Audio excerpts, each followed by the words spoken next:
안녕하십니까. 역사와 환경, 중국사를 중심으로라는 주제를 가지고 여러분들과 같이 얘기를 나눌 정철웅이라고 합니다. 이런 기회를 통해 여러분들을 뵙게 돼서 매우 반갑습니다.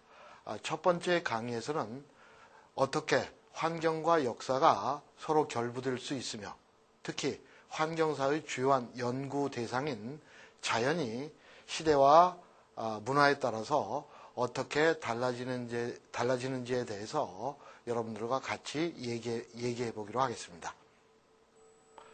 역사와 환경과는 어떤 상관관계가 있을까요? 제 자신도 공부를 시작할 때부터 이 역사시대 환경 문제에 관심을 가지고 있었던 것은 아닙니다.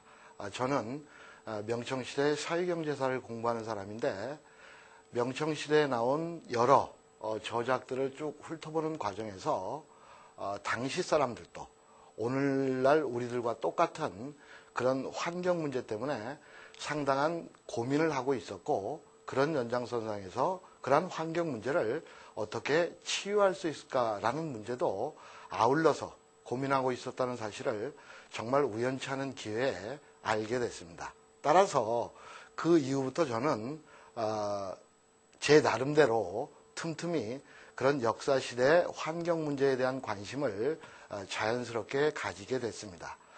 1998년의 일입니다. 우리에게는 꽤 널리 알려진 호주 출신의 역사학자이죠. 이를테면은 마크 엘빈이라는 사람하고 역시 대만 출신의 학자로서 명청시대 사회경제사에 관한 상당히 좋은 이 논문을 쓰고 있는 소위 유취용이라는 두 교수는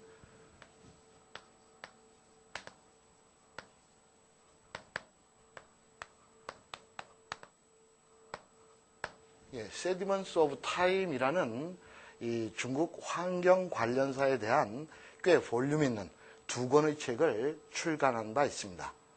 굳이 번역을 하자면은 시간의 집적 정도로 우리가 번역을 할 수 있겠죠.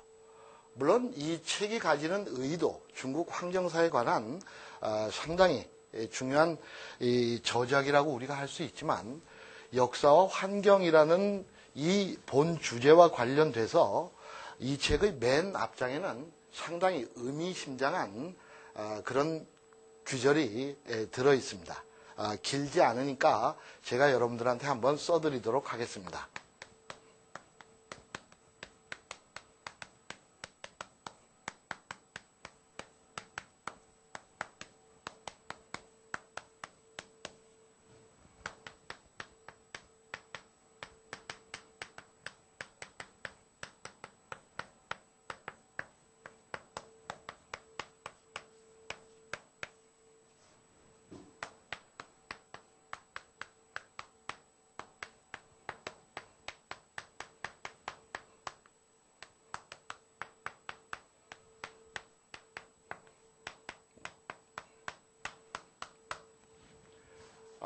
요 규절은 아마도 여러분들이 중국사에 조금이라도 관심이 있는 분이라면 알 수 있는 이 한서라는 책에 전환시대 유명한 정치가인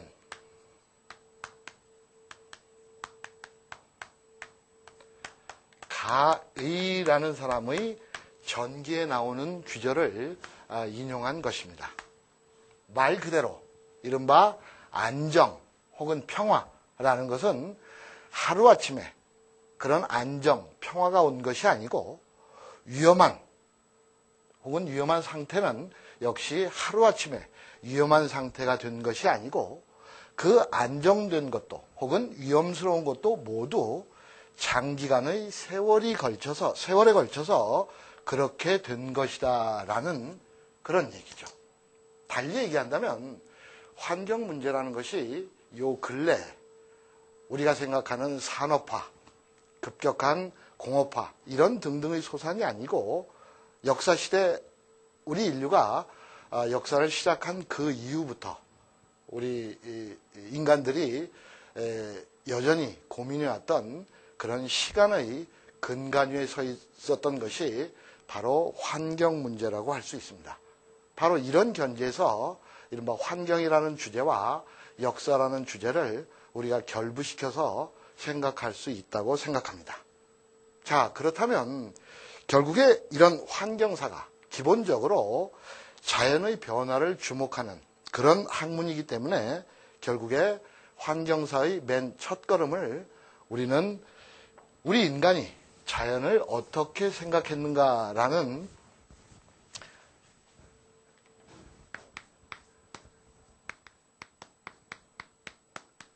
이 자연이라는 개념을 이제 다시 살펴볼 필요가 있다고 생각합니다. 저 개인적으로는 특히 과거 시대에 비해서 요즘 오늘날에 들어서서 이른바 이 자연이라는 것이 상당히 각광을 받고 있는 그런 존재가 아닌가 그런 생각을 해봤습니다. 이를테면 하도 세상이 복잡하기 때문에 우리는 자연 자체에 대한 막연한 기대도 가질 수 있고 우리가 흔히 듣는 얘기죠. 이를테면 자연 혹은 농촌으로 회귀하려는 그런 목가적인 태도, 자연이 주는 어떤 휴식, 그 다음 건강의 근원이라고 생각하는 이런 등등을 우리가 통해서 보건대 역사실의 그 어떤 시기보다도 사실은 오히려 오늘날 이 자연이 우리 사람들한테 대접을 받고 있다라는 생각을 우리가 할 수 있는 것이죠.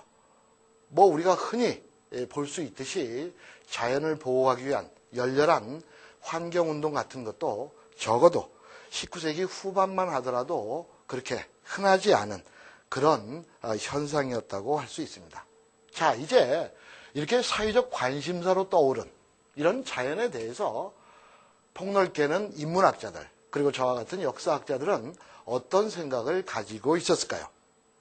이를테면은 자연과학자들은 뭐 이 부분은 우리가 여러 다양한 논의를 할 수 있는 그런 분야라고 생각을 합니다. 어쨌든 자연과학자들은 자연이 가지고 있는 어떤 절대성에 대해서 상당히 신뢰를 하고 있는 편이라고 생각할 수 있습니다. 하지만 이런 자연과학자들이 믿는 절대성에 대해서 역사학자들은 다소 회의적일 수도 있고 심지어 어떤 경우에는 저항하는 사례까지도 우리가 확인할 수 있습니다. 말하자면 통상적으로 생각할 수 있는 자연이 가지는 절대성, 합리성, 그리고 규칙성 이런 등등과는 달리 인문학자 내지 저 같은 역사학자들은 소위 자연이라는 것이 시대, 계층, 문화, 종교 이런 등등에 따라서 상당히 다양한 개념으로 변화할 수 있다라는 생각을 가지고 있습니다.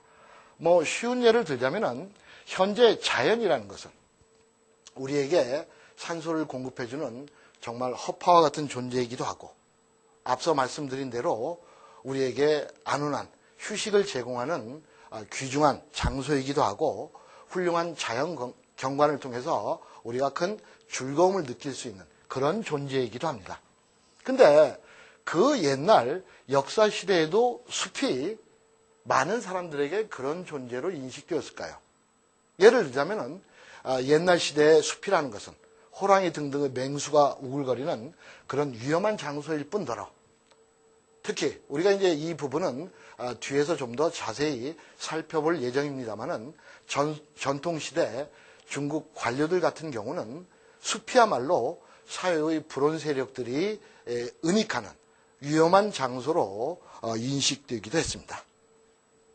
자, 이런 견지에서 볼 때 역시 자연이라는 것은 일률적인 개념이 아니고 앞서 말씀드린 대로 시대, 계층, 문화 이런 등등에 대해서 상당히 다양한 개념을 가질 수 있는 그런 존재라고 생각할 수 있습니다.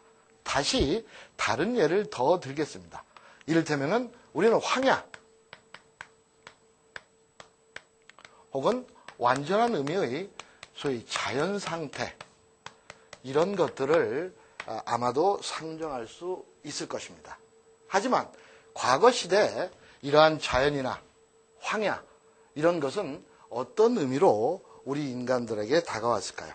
결국엔 벌거벗고 야만적이며 불임의 뜻을 지닌 형용사로 이 황야나 이 자연 상태라는 것이 쓰여졌다라고 생각을 할 수 있습니다. 예를 들자면 소위 이 황야나 자연 상태라는 것은 인간의 문명이 닿지 않는 곳이어서 사람들이 도덕적으로 혼란에 빠질 수 있고 심지어 절망 속으로 빠져들 수 있는 그런 존재라는 것이 과거시대 자연에 대한 상당수 사람들의 인식이었다고 우리는 얘기할 수 있는 것이죠. 흔히 지적되는 대로 예수가 악마와 싸우고 그 유혹을 견딘 것도 바로 황야이고 아담과 이브가 소위 에덴이라는 낙원에서 추방돼서 버려진 것도 바로 황야라고 할 수 있습니다.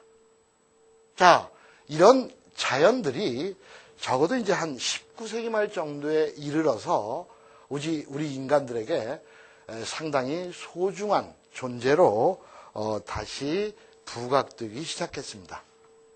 심지어는 조금 전에 언급한 그 아담과 이브가 추방됐던 그 에덴 자체로 인식되기 시작했다는 거죠. 미국의 예이긴 하지만은 20세기 초엽에 미국에서는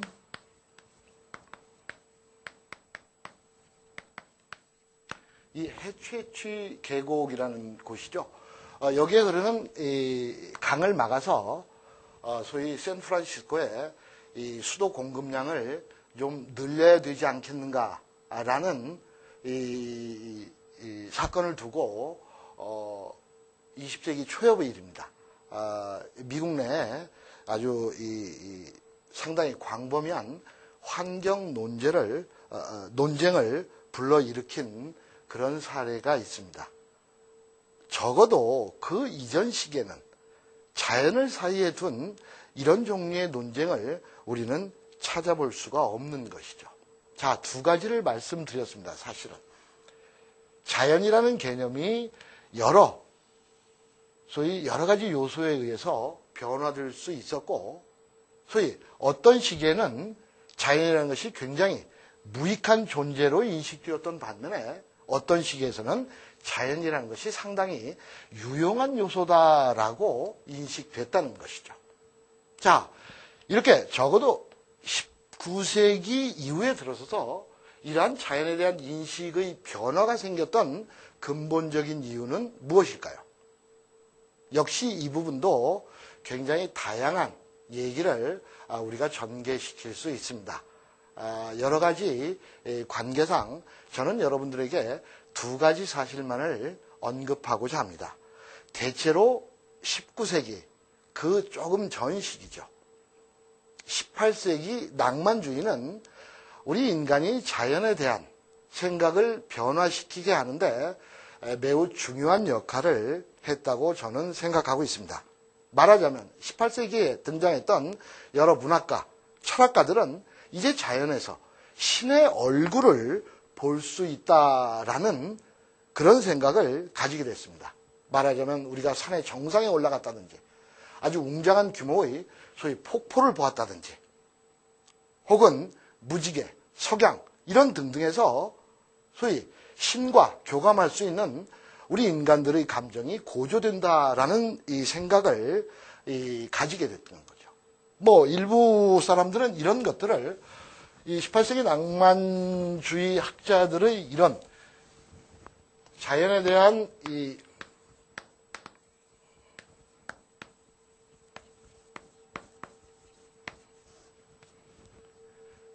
말 그대로 아주 놀랄만한 훌륭한 경관에 대한 소위 찬탄이라고 할 수 있습니다.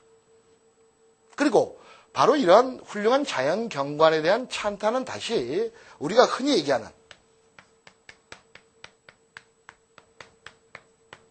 소위 원시주의라는 이런 생각과 아주 밀접한 관련이 있습니다. 적어도 이 원시주의는 우리가 잘 알고 있는 불란서의 사상가 장자크 루소에까지 거슬러 올라갈 수 있는 것인데요. 말하자면 이 원시주의란 세련되고 문명화된 세계에서 비롯되는 병폐를 치유할 수 있는 그런 이 방법이라는 것이죠. 그러니까 어쨌든 요약해서 말한다면은 이런 훌륭한 자연 경관에 대한 찬탄과 아울러서 거기서 신의 어떤 감정을 우리가 느낄 수 있다는 견지에서 이제 사람들이 소위 자연을 좀 더 귀중하게 생각했다라는 것이죠. 그 다음 두 번째로는 이거는 조금 더 미국적인 얘기긴 하지만 뒤에서 다시 언급할 중국의 변방 지역과 비교해서 상당히 중요한 시사점을 던져줄 수 있다고 제 개인적으로 생각했기 때문에 소위 미국의 사례를 들고 있습니다. 아마도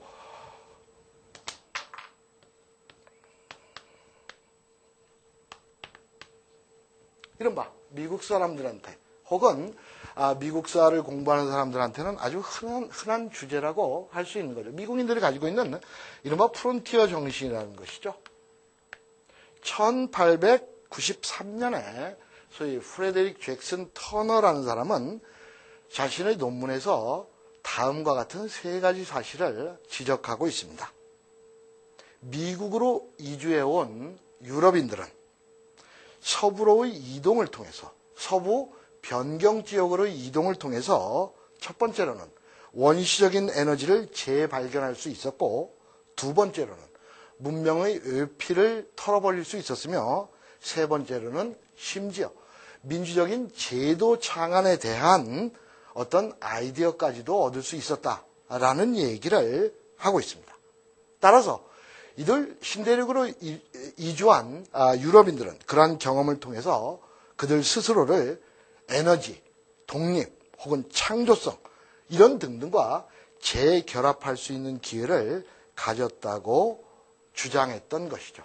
이를테면은 아주 원시적인 그런 변방 지역이 주는 소위 이 생명감 그리고 조금 전에 언급한 대로 심지어 새로운 제도를 창안할 수 있는 실마리를 역시 이런 프론티어가 제공해 줄 수 있었다는 점에서 이제 19세기에 이르러서 상당수 사람들이 자연을 소중하게 생각하는 그런 경향을 우리는 손쉽게 발견할 수 있었다는 것이죠. 물론 특히 터너의 경우에는 바로 이러한 프론티어 정신이 19세기 말에 이르러서 소위 자연 경관의 훼손 때문에 이제는 사라져버렸다라는 아쉬움도 분명히 들어있었다고 할 수 있습니다. 자, 지금까지 특히 서양 사람들이 자연을 어떻게 생각하고 있었는지를 아주 간략하게 언급을 했습니다. 조금 공간을 뛰어넘어서 그렇다면은 동양 사람, 특히 중국 사람들은 자연을 어떻게 생각하고 있었을까라는 부분을 이제 언급해 보기로 하겠습니다. 제 개인적으로는 우리가 가지고 있는 오해라고 할 수 있는데요. 그 오해 가운데 하나가 뭐냐면은 서양 사람들은 자연에 대해서 굉장히 정복적인 태도를 가지고 있는 반면에 동양 사람 내지는 중국 사람들은 이른바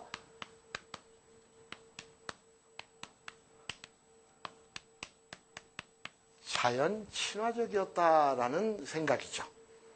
100% 우리가 장담할 수는 없습니다만은 환경사적인 측면에서 보건대 과연 중국 사람들이 우리가 일반적으로 생각하는 것처럼 그렇게 자연 친화적이었는가라는 부분을 저는 분명히 재고해야 된다고 생각을 하고 있습니다. 요즘 한참 화제가 되고 있는 우리나라에서도 화제가 되고 있는 예를 들어서 운하 우리가 알고 있듯이 이미 중국은 수대부터 인공적인 운하를 개설을 하고 있습니다.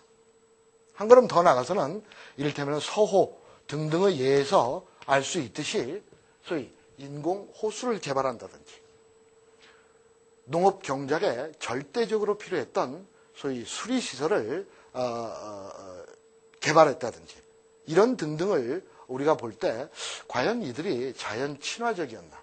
한 걸음 더 나가서는 특히 중국 역사 내내 이른바 전쟁 과정에서 이 한결같이 중국인들이 추구했던 이른바 부국 강병책 같은 것을 통해서 볼 때 중국 사람들이 이른바 자연 친화적이었을까라는 부분을 우리가 좀 심각하게 다시 생각할 필요가 있다고 할 수 있습니다. 자, 이 중국인의 소위 동양관을 보기 위해서 저는 두 사람의 예를 들기로 하겠습니다. 하나는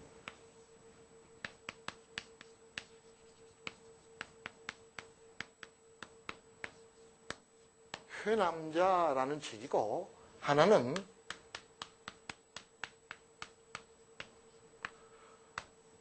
관자라는 책입니다. 일률적으로 얘기하기는 상당히 어렵습니다만은 이 회남자는 이른바 도가적 경향을 띤 대표적인 저서 가운데 하나라고 할 수 있습니다. 앞서 말씀드렸듯이 우리가 동양 사상이 내지는 중국 사상이 상당히 자연 친화적이다라는 그 근원에는 소위 이러한 도가 사상들이 얘기하고 있는 소위 자연 사상이 많은 영향을 끼쳤다고 할 수 있습니다. 그리고 그런 견지에서는 우리가 회남자에서 알 수 있듯이 이러한 도가 사상가들이 소위 자연이 본래 가지고 있었던 순수성이 어떤 특정 시기에 이르러서 상실됐다라는 사실을 많이 언급하고 있다는 점을 우리는 발견할 수 있습니다. 이 회남자에는 다음과 같은 세 가지 사실을 우리는 확인할 수 있습니다. 우선 첫 번째로는 인간이 그 주변 자연 환경과 상당히 통일적인 관계를 유지하고 있었다라는 일종의 신화화된 민중의 기억을 첫 번째로는 담고 있습니다. 바로 이런 세계에서는 우주 힘과 계절이 조화롭게 운용됐고 인간의 모습은 상당히 단순하고 정직했다라고 서술을 하고 있습니다. 그 다음 역시 이제 두 번째 단계에 이르게 되면은 이 회남자에 따른다면 그러한 조화가 경제 발전, 국가, 사회적 차별, 그리고 전쟁에 의해서 파괴되었다고 생각을 하고 있는 것이죠. 바로 이런 과정에서 소위 인간의 행동이 절대적인 우위를 차지하고 있으며 천지의 조화가 인간의 기에 의해서 소위 유지된다라고 생각을 하고 있었던 거죠. 두 번째 경향이라고 할 수 있습니다. 그 다음 회남자에서 볼 수 있는 이른바 세 번째 경향이죠. 회남자가 왜 이 특정 시기를 거론했는지는 상당히 불분명합니다만은 회남자는 기원전 10세기 초에 이르러서 기온이 급작스럽게 하강을 하고 그런 기온을 급작스러운 하강으로 말미암아 야기된 이 환란에 대해서 서술을 하고 있습니다. 그리고 이 시기야말로 부적절한 인간의 행위로 말미암아 하늘과 지상의 조화가 혼란스러워졌다라는 언급을 하고 있는 것이죠.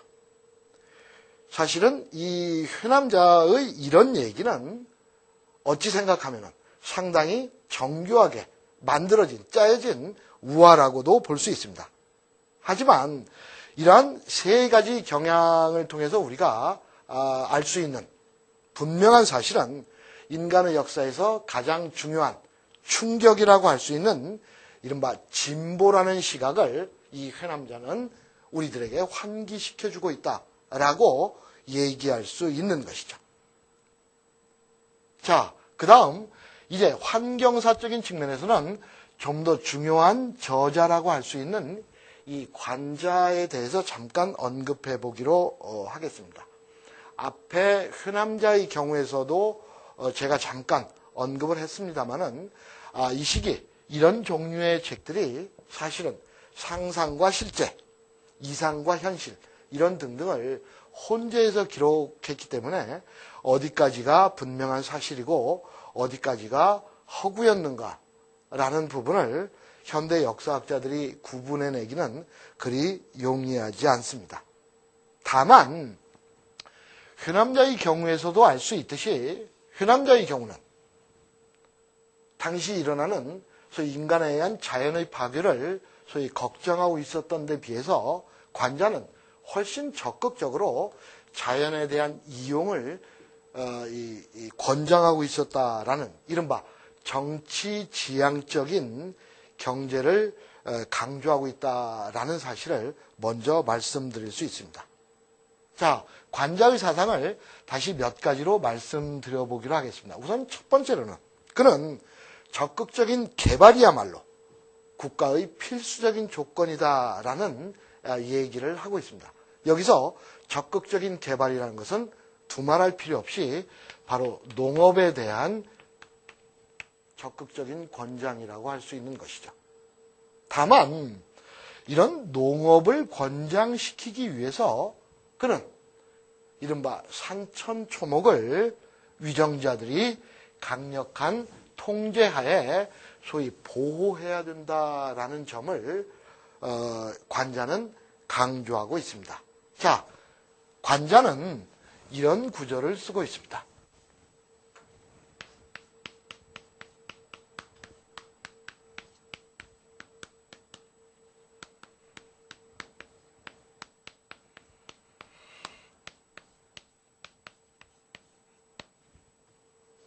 나무 베는 것을 금지하거나 혹은 나무 베는 것을 허락할 때는 반드시 때를 정해야 된다라는 얘기죠. 조금 전에 말씀드린 것처럼 이러한 관자는 이 산천, 초목에 대한 국가의 강력한 통제를 주장했던 아주 대표적인 사상가 중에 하나라고 할 수 있습니다. 자, 그렇다면 이 관자의 이런 사상을 통해서 관자야말로 이른바 자연보호 사상을 적극적으로 주장한 그런 사상가가 아닌가라고 우리가 생각을 할 수 있지만 뒤집어 얘기한다면 이러한 자연보호의 측면에는 이 농업을 강력하게 진작시켜야 한다라는 관자의 사상이 들어 있습니다. 다시 말하자면 이러한 강력한 통제가 없다면 강력한 산천초목에 대한 산천초목 이용에 대한 강력한 통제가 없다면 소위 농민들이 농업에 종사하지 않고 산천초목에서 나오는 소위 다양한 산천초목에서 할 수 있는 다양한 경제활동을 위해서 다 도망가 버린다라는 생각을 하고 있는 거죠. 즉 관자가 이런 산천초목에 대한 보호를 강조한 것은 뒤집어 농업의 적극적인 개발의 또 다른 이면이라고 할 수 있었던 것이죠. 그리고 그런 견지에서 관자의 소위 산천초목을 보호해야 된다라는 사상 역시 뒤집어 얘기한다면 거꾸로 자연을 적극적으로 이용해야 한다라는 주장과 다를 바 없는 것이죠. 따라서 관자 역시 궁극적으로는 이러한 산천초목이야말로 산천초목에 대한 제반, 규칙을 준수하는 것이야말로 국가의 소위 재부를 창출할 수 있는 아주 중요한 수단이라고 관자는 인식하고 있었습니다. 이런 점에서는 사실은 육아도 큰 차이가 없다고 생각합니다. 다시 얘기해서 육아 사상가들 역시 아주 순수한 자연 상태는 상당히 위험한 것이다 라고 생각을 하고 있었던 것이죠.